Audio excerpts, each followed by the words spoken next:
As a very young child, I frequently questioned if I was adopted. I had this internal instinct that I just didn't belong.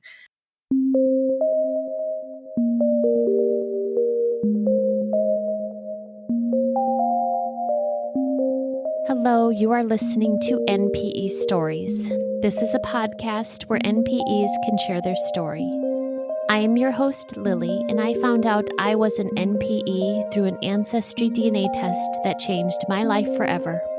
NPE is a term that stands for Not Parent Expected or Non-Paternal Event. This means that one or more of our parents are not who we believe them to be. NPE Stories is a podcast where NPEs can share their story of what their original family was like, how they found out they were an NPE, and what their journey has been like since the day they found out.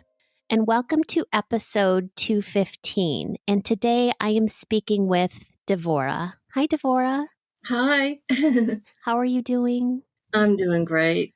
And is your storm passed in your part of the country? Yeah, it's calmed down considerably. Are you comfortable sharing with where you're at?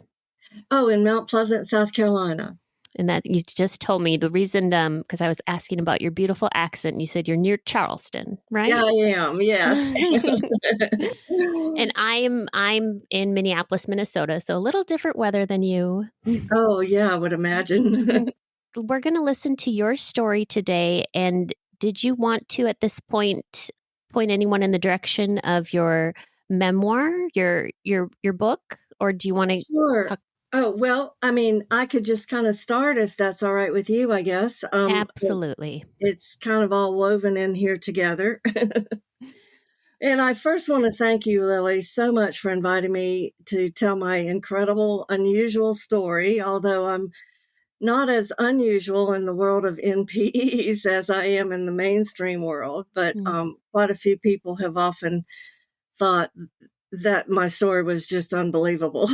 Oh, really? But, I think that, as I said, in NPE situations, so many of us have similar or very, stories that seem incredible. But when I was 55 in 2007, it was revealed to me that some very shocking news, although oddly enough, I had suspected and felt this since early childhood.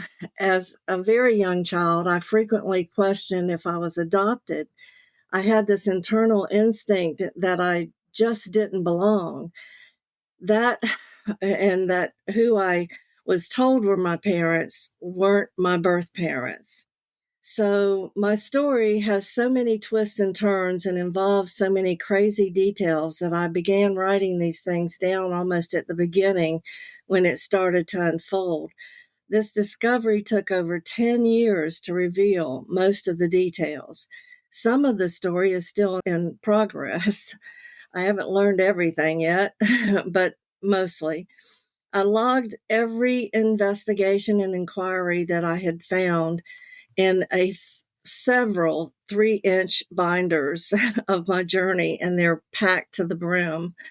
I published my memoir about a year ago, February 2024, and it's called Taken from the Cradle. The main and most important parts have finally been uncovered after facing insurmountable brick walls that I felt like I would never find my truth. I went through cases and cases of Kleenex along the way. But with the help of God and with miracles He provided, the truth finally all came out. It honestly took miracles for my story to be revealed. I had not been told ever growing up at any time that I was adopted, nor had I had any information given to me that caused these questions. It just kept whelping up inside of me like instinctively or intuitively. But each time I questioned them, I particularly by the father figure that I had at the time. I refer to him now as faux father. He would come out with his belt and whip the dickens out of me. And I also seemed to agitate the faux mother because she couldn't take me asking these questions and would be screaming at me and jabbing me in the chest with her very long pointed fingernail.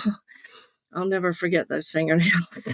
Mm. And as she scolded me, she was telling me I was totally ridiculous and out of my mind. And they both just ridiculed me to death. And I wasn't aware at the time, but obviously I was pushing some very big buttons of theirs.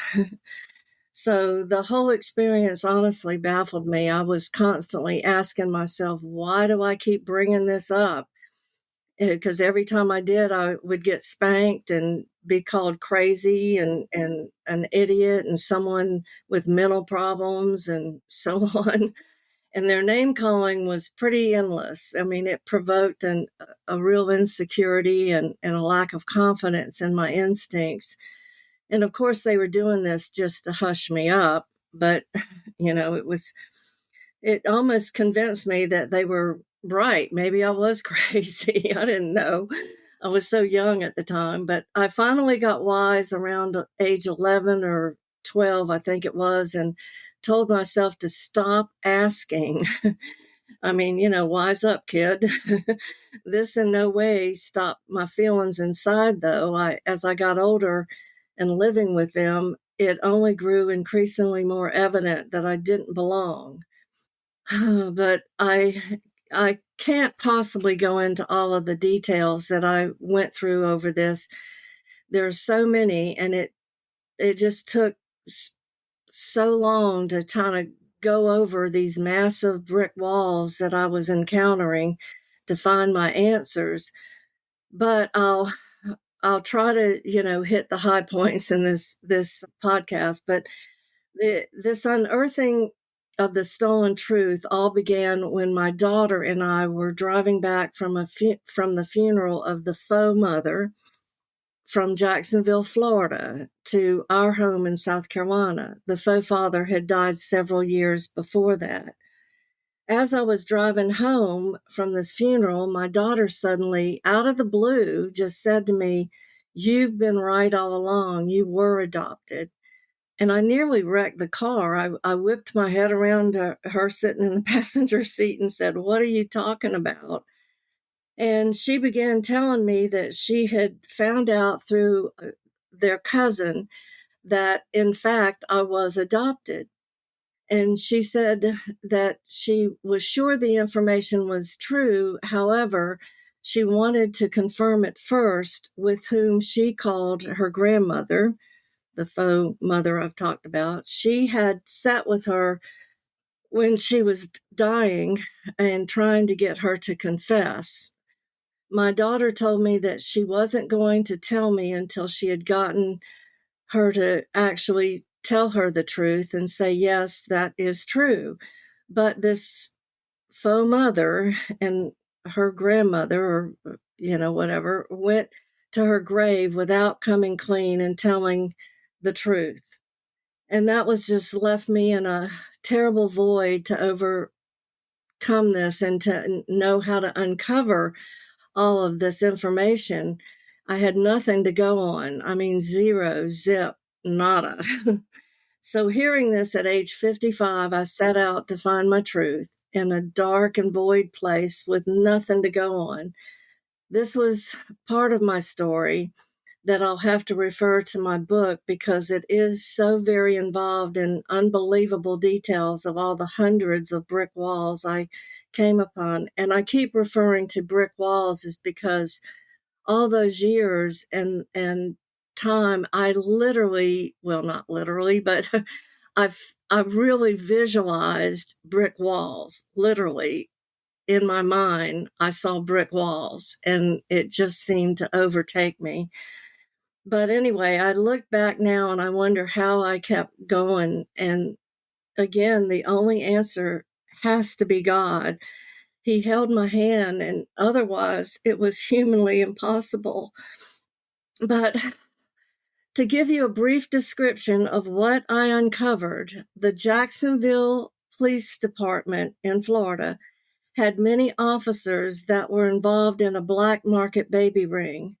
They were all in a network of a much larger group of professionals in Jacksonville that were involved that involved lawyers, judges, magistrates, doctors, nurses, even the chief of police was married to the kingpin of this black market adoption ring, baby ring, who was a nurse. And Wow. yeah, it just incredible. And there's so much that I uncovered with all this. Like I said, to go into it now would just take us forever. So I'm Hmm. trying to condense it. Yeah. But as it happened, what I did learn is that my birth mother was all of 17 when she became pregnant with me and unwed. From what I've been led to believe through stories from her family, her father, which turns out wasn't even her biological father, was a very violent man and known to physically abuse his wife, my real birth grandmother, and the children. He was also a merchant marine, so he was off most of the time, or a lot of the time, away from their home for long periods. So I'm going into all of this because it explains how I happened to be taken from the cradle to the Jacksonville Police Department on the day I was born. My birth grandmother feared for our lives if he had come home from this long stint away to find my mother had had a baby. So the very day I was born, on March 31st, 1952, she did what was fairly common in those days and took me to the Jacksonville Police Department to be placed in a legitimate adoptive home. This, too, does go into a lot of detail. I'll have to leave to my book to fully explain. As my doom would have it, I wasn't placed in a legitimate adoption agency.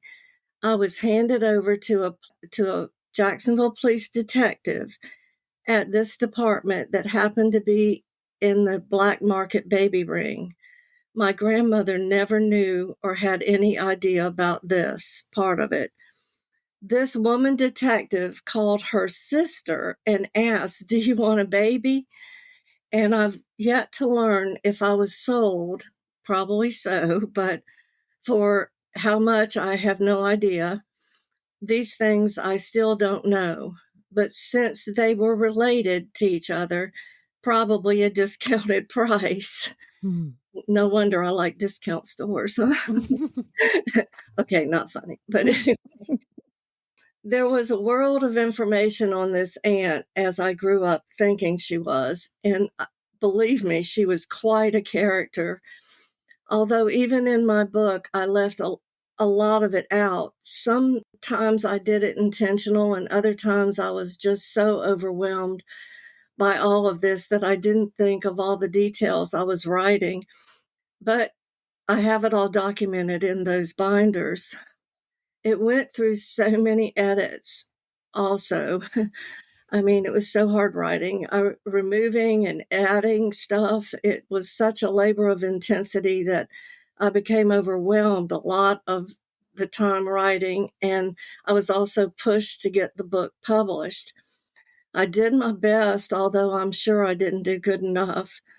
So I'll jump now to the part about finding my birth mother, trying to get my voice back a little bit, reminding everyone that I had zero to go on.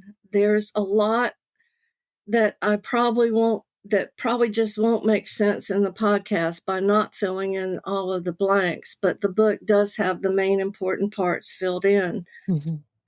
Over the series of many brick walls, I finally came to one of my biggest miracles. I petitioned the Duval Court in Jacksonville to unseal my records. This part of the story will definitely generate a lot of questions, I'm sure, on how I even knew I had a record. But again, it's way too much to cover in a podcast. After several years, I did find out that these faux parents legally adopted me because of the Marine Corps had forced them to do that. He was a Marine, obviously. Another unsolved mystery was, how did the Marines find this out? I mean, I don't know to this day. I did write them and they did send me his records, but of course, all of that was not included in that big packet. A lot goes into this brick wall as well. There's so many stories on each point in time of all of this. So I was 11 years old at the time that we were made to go through, and we didn't know. But anyway, I was 11 years old, and the person that I grew up with, that I believed to be my sister then, was 7 years old. So there were 4 years difference. And yes, there's another part of my story. She too was black market adopted or taken, and then adopted. The Marines forced or, you know, made sure that happened. And definitely she and I had no relation to each other whatsoever, which now makes perfect sense because we're polar opposites and we've never had anything in common.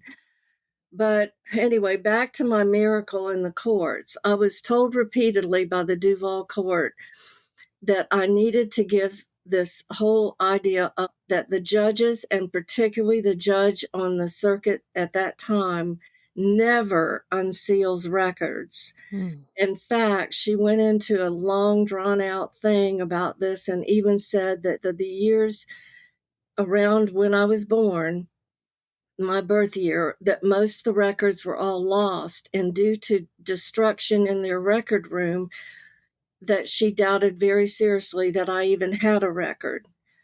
But the longer we talked, the more receptive she became to my plight here. But by the end of the phone call, she said, look, I doubt seriously you have a record due to the vast amount of records that were lost and destroyed during your time, during these few birth years that you happen to be in. And she said, but I'll tell you, I'll go to the location and I'll call you back if anything comes up that I find concerning you. I truly thought that this was just a ploy to get me off the phone. After all, we had been on the phone for nearly an hour, or actually well over an hour, which I thought was pretty unheard of for a clerk of court to be on the phone that long. Mm-hmm. But, well, lo and behold, she did call me back. And yes, she was astonished. She said, I found your record. And her voice just quivered as she told me, wow, do you have a very sketchy story, but also a disputable one and unreliable. And the only way to know what she was referring to was to petition the court to get it legally unsealed. And of course, it's known as non-identifying information. In other words, everything was redacted for my eyes. I couldn't know without having it legally unsealed. So, however, she told me, she said, this makes it even less likely that the judge will unseal it for you, seeing your story. So please, please, she said, don't get any of your hopes up. And she continuously said to me, I honestly think there is no way this record, particularly yours, will be unsealed. So, of course, my heart sank to new depths, and yet almost at the same time, I was excited because I thought I actually have a record. I mean, I have something. This was finally something to hang on to, and finally validation for the first time in my life. And I told her that I would never give up. I would never let this go. And she even cried with me as I had this giant knot in my throat, similar to the one I have, like felt like I was strangling. But she kept saying over and over, do not get your hopes up. This more than likely will never happen. Well, guess what? It happened.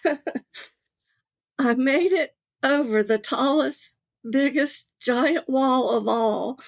I got my papers signed by the judge in the mail. no notice from the court. It just arrived in my mailbox. And I almost had a heart attack. I just instantly started shaking all over, and I went into this state of like an out of body surrealism or something. It was so much so that I felt like I was walking on air. So it was 2015 when this happened on 9/11, rather significant. Mm-hmm. There in the manila envelope, my real birth certificate, miracle of all miracles. My name was written Baby Lipsy, and my mother's name was Winifred Lipsy. But on the father's line, it was blank, nothing written in that line. And my heart sank with disappointment. I was elated to learn that who my mother was, but somehow was also desperately needing to know who my father was. This seemed like vital information that my heart and soul just needed so badly, but there was nothing. So back to square one of zero information, and half of me was fulfilled, but a huge other half was still pretty void. Back to the brick walls again, and I just didn't know how in the world I was going to solve this one. Well, through a series of more brick walls, finally, Ancestry.com enabled this reveal. With the help of a genetic genealogist, it was not easily found, but definitely proven without a doubt with DNA who my father was, Jack Etheridge. Both my mother and father were already deceased by the time I had found who they were, but by the grace of God, I did learn about my siblings. And that was a great blessing because, well, my mother ended up having 10 more children after me. And that story is truly a very sad and depressing story. I go somewhat into it in my book. And my dad had 4 children after me. He never knew anything about me. Both my sisters had told me several times, had he known about me, I would have always been part of their family.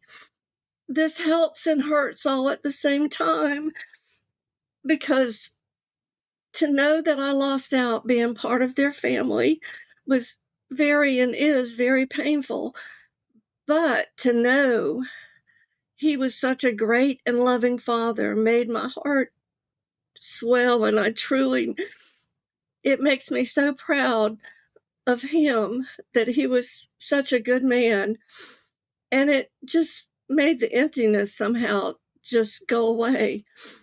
And it turns out he was a well-known Daytona race car driver back in his day. And he taught himself how to fly a plane. Just as many of his awesome passions. He was a very talented man. I feel that I have so many of his traits. Sometimes, there's just so much I relate to him, and I didn't even get to know him. But I feel really happy to know that is the case, that I do have a lot of him in me. 2 of my 4 siblings on my dad's side, both brothers, had died before I got to know who they were. And that was extremely sad because all my life I had wanted brothers, and I miss that. But my 2 living sisters are so much like me in many ways. We get along very well, and we visit fairly often. They still live in Florida. And in fact, my sister-in-law, Roma, had told me about NPE's podcast, your podcast, Lily. And she's been very much like a real sister to me since I found them. We've all become very close. But now on my mother's side, the 10 children after me, well, most had died. And this entire part of the story about my mother and her kids are a tragic one. It's in my book to some extent. The only living one I am close to is my youngest maternal sister, which is 22 years younger than me. In fact, 2 years younger than my own daughter. She's a lot like me, too. She's got a lot of spunk and independence, and we both are quite spirited.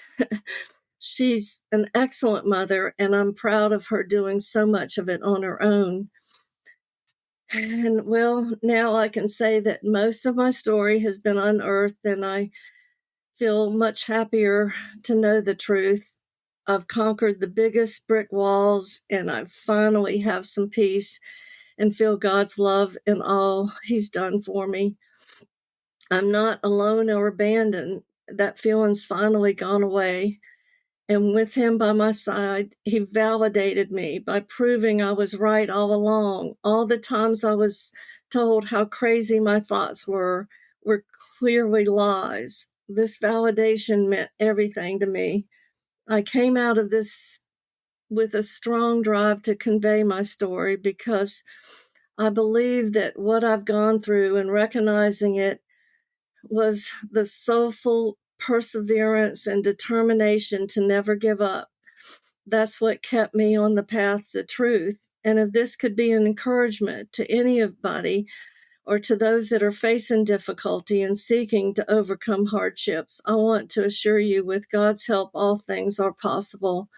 Never give up. Keep climbing those walls. I made it over so many walls, then anyone can do that. Keep the faith. And thank you for listening. Oh, Devorah, I can't wait to read this book. I have not had on a late discovery adoptee in quite some time because, well, let's face it, it's very rare, much more rare in the MPE community. And now tell me again the name of the book and where's the best place to get it right now? Well, the name of the book is, the short title is taken from the Cradle.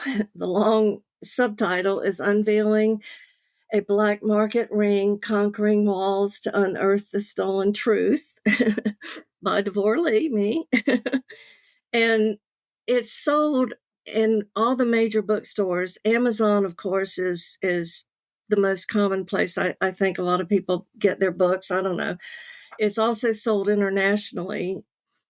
The publisher, Book Baby, that I used was really good about the way they distribute and, print on demand and everything. So it's out there. Wow. When did you write this book?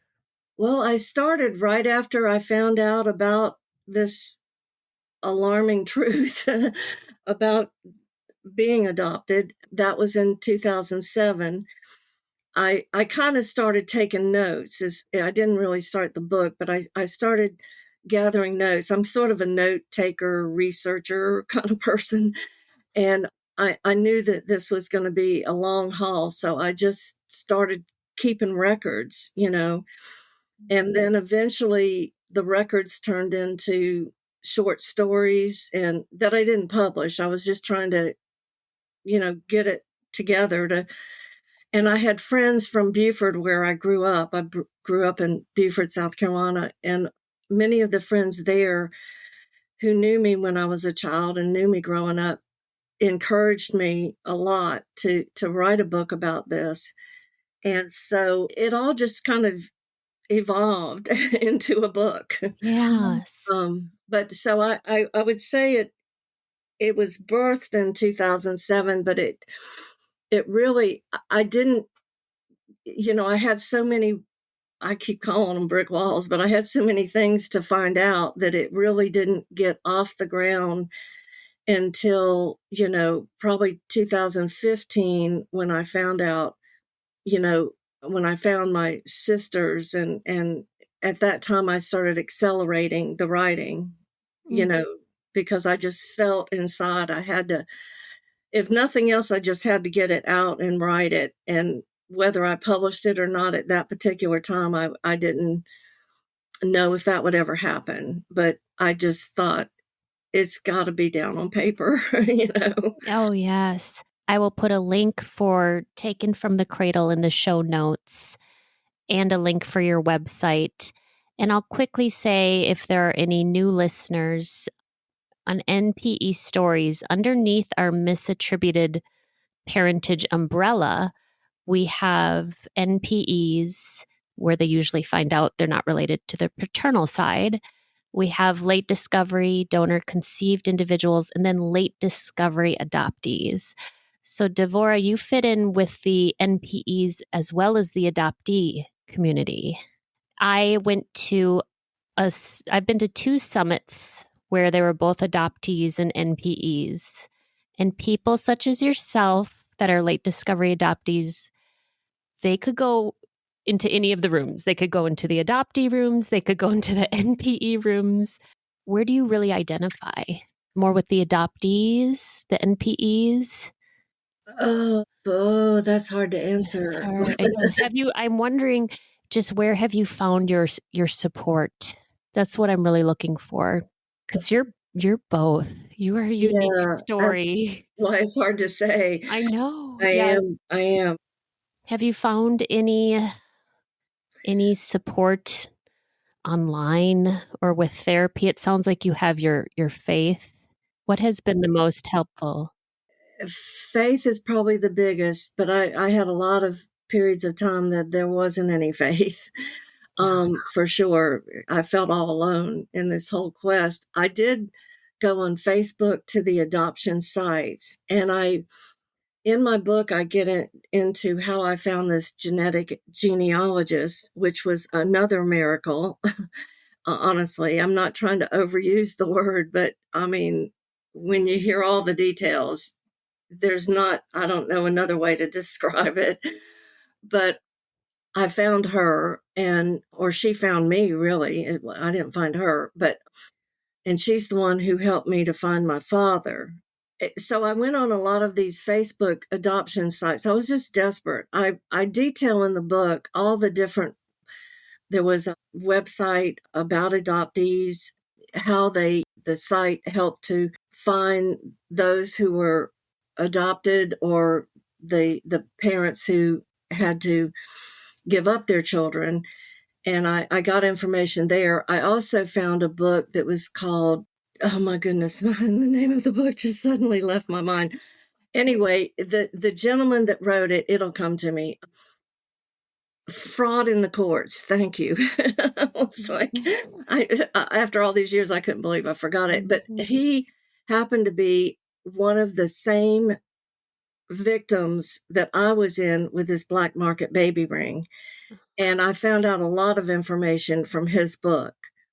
And the exact same ring I'm talking about. I mean, it was unbelievable. When I was reading his book, I knew the names, I knew the people, I knew the places, the streets, everything he talked about. And he took all these people to court and won, by the way. Oh, good. But by the time that it got around to me, this was years before I found out about all of this. Those people had died. All these guilty parties were deceased. So there was nothing, I could do about it. But back to your question, I'm sorry I got off. No, that was very Got interesting. off I'm the glad track. you shared. Yeah, Fraud in the Court is the name of his book. And he was a huge help. And I contacted him and we talked. But I just basically going on sites that talked about, people looking for their birth families. I just sought out after any and everything I could find on that. There was programs back then at this particular time, Lost Family. I don't know if you remember that program, but Oh, yes. yeah, that, and oh, I can't tell. I went through more than cases of Kleenexes watching that show. but, and I kept feeling like, gosh, they're finding their people and I can't find my people, just seeking everything I could possibly find that had anything to do with this kind of situation. It was completely new to me, believe me. I had not even heard of black market baby rings at the time I found out about this. No. It was all new to me. And it's basically these days called child trafficking, I guess. Yep. you It know, is. It like, absolutely is. yeah. So, but that's what it was known as, I guess, back when it happened to me and stuff. But I have a question. It's a side question. And if you can't remember or don't want to share, I understand. Earlier, we were talking about, you briefly mentioned your younger sister, who is also, has her own story and came into your life probably 4 years after you were born. I was just briefly thinking about how when I was 4 years old, I only have just a couple memories of that age. I wonder if you remember all of a sudden having a little sister show up. very vividly. Really? Okay. Yes, you know, for some reason, I have an incredible memory. I don't do that well in my remembering what I did yesterday, but for some reason, I can remember when I was so young. It's almost, you know, but anyway, yeah, I was told that, and forgive me, I have a real problem. I still to this day have a problem. I don't want to call them parents or mother or father, but anyway, so my term is faux mother and faux father Yeah. because they were not real. But anyway, I was told that she was going to Florida. We were stationed, the Marine Corps, as I said, he was in North Carolina. I was told that she was going to Florida to see her sister, which was the sister was the black market, Yeah. detective from the police Yeah. department, and that she would be back in a little while. And I was 4, and so this is what the faux father told me. It was just him and I at this house that we lived in North Carolina, Camp Lejeune. Well, she comes back with a baby, and the Wow. baby is not like a newborn baby. It's like 4 months old or so. Oh, And so, yeah. So, s- and that that's how was, you got your sister. yeah. But even though that I knew was not, I mean, being 4, I didn't put all the pieces and parts together, Of you course know, not. Yeah. but You don't because I didn't, question it. no, I just, oh, wow, I have a baby sister, Yeah. know. And her story is very sad, but it's her private story, and we don't speak anymore. There Hmm. was a definite parting of the ways when all this erupted, and so but I honor the fact that that's her story, and I don't want to. But did find out through the Florida Adoption Agency, and that's where I did find some vital information about me. And surprisingly, they gave me information about this person that I thought was my sister as well. They're the ones that broke it to me that she was also black market adopted. Mm. So all that's in the book. I didn't even put in the book because of what her situation was, because I felt like that was private information for her, and it definitely came out early on that she rejected all of this, and did not want her information. She didn't even want to know her information. Hmm. Yep. So, I understand. And that's her prerogative. And exactly, exactly. now, Devorah, if people wanted to know more about you or your story, what would be the best way to do that? Well, certainly reading my book fills in all the blanks that, I didn't have time to go through because that's overwhelming. But I do have a website, and it's taken from thecradle.com. And on that website, there is a link to contact me. And there's also a link to get my newsletter that I put out periodically. I'm not quite as regular with it monthly, that is, as I intended to be, but I usually just put it out when there's big news, like this, for instance. So they can sign up for my newsletter, or they can also email me if they have any questions or, anything they want to talk about. Because I really feel deeply inside that this is something that I'm meant to do, is encourage people to not give up, because I was discouraged heavily along the way from many, many sources, many places, just kept at me to give it up, to quit trying, to don't uncover just on and on. So I don't want people to do that unless they want to. I mean, if they really want to know their truth, I want to be there to say it can be done. It takes a lot of perseverance and a lot of tenaciousness and stuff, but it definitely can be done. And I mean, I want to encourage people to try to find their truth. Devorah, thank you so much for coming on and sharing your story today. I really appreciate this. It was hard to listen to, and thank you. Well, I thank you very much for letting me tell my story. These stories are here for us to identify with. If you are an NPE and would like to share your story, email npestories@gmail.com. You do not have to give any identifying information. If you are an NPE and would like to share your story, I'd like to hear from you. Subscribe to this podcast to hear more. Come heal with us.